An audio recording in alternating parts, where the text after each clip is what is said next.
샬롬, 반갑습니다. 저는 안산지구에서 사역하는 9일 간사라고 합니다. 요즘 현실을 보면 정치, 경제, 사회 어디를 보아도 말세라는 생각이 드는 것 같습니다. 이렇듯 갈 길을 잃어가고 있는 시대 속에 하나님의 말씀을 나침반으로 삼는 풍삼 독자들이 되기를 기도합니다.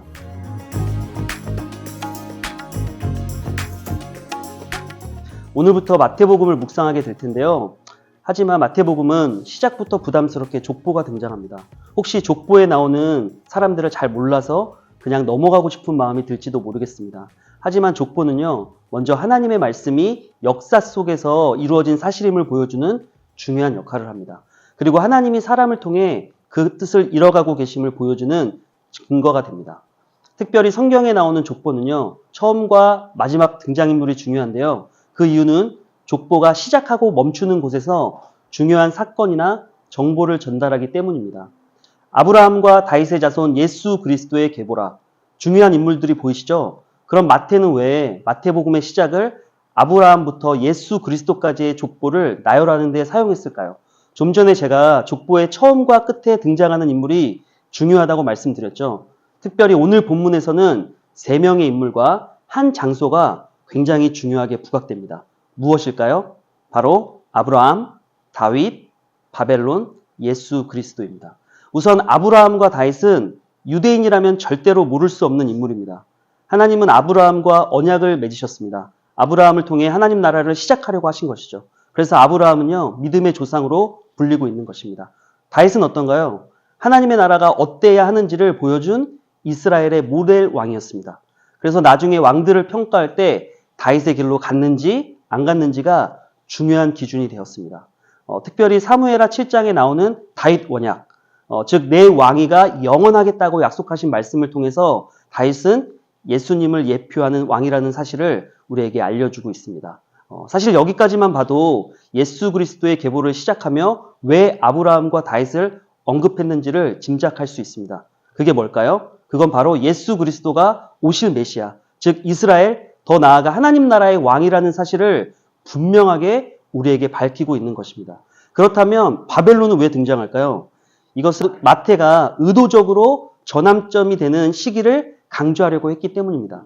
이스라엘의 시작을 담당했던 족장 아브라함을 시작으로 다윗 때에 이스라엘의 진정한 왕이 등장해서 다윗 왕조가 계속 이어가고 있음을 보여주다가 바벨론으로 잡혀갈 때 그 다윗 왕조가 무너진 것입니다. 그렇다면 하나님이 다윗에게 약속하셨던 내 왕위가 영원하겠다는 말씀은 거짓일까요? 그렇지 않죠. 바로 네 번째 키워드, 예수 그리스도가 주인공처럼 족보의 마지막에 등장하셔서 구약에서 약속하고 있는 그 메시아, 그 왕이 바로 자신임을 드러내고 있는 것입니다. 그리고 특별히 여기서 14대를 강조한 이유가 있습니다. 당시 히브리어는요, 단어바나 숫자 값을 가지고 있었습니다. 그런데 다윗의 숫자 값이 바로 14였습니다. 이것은 예수님이 다윗의 뒤를 이은 진정한 왕임을 우리에게 강조하고 있는 것입니다. 이처럼 마태는요, 마태복음의 독자인 유대인들에게 예수 그리스도가 구약에서 예언하고 있는 바로 그 메시아라는 사실을 분명하게 알리고 싶었습니다. 여러분에게 예수님은 어떤 분이신가요? 벌써 10년이 넘은 것 같은데요. 한 순장이 제게 와서 간사님에게 예수님은 누구냐고 물어봤던 순장의 질문이 아직도 기억이 납니다. 예기치 못한 질문이라서 당황스러웠지만 크리스마스에 예수님께 선물을 드리기 위해서 100명의 그리스도인에게 이 질문에 대한 답을 듣고 그 대답을 글로 적어서 주님께 선물로 드리려고 한다는 그 순장의 마음이 너무 기특했습니다.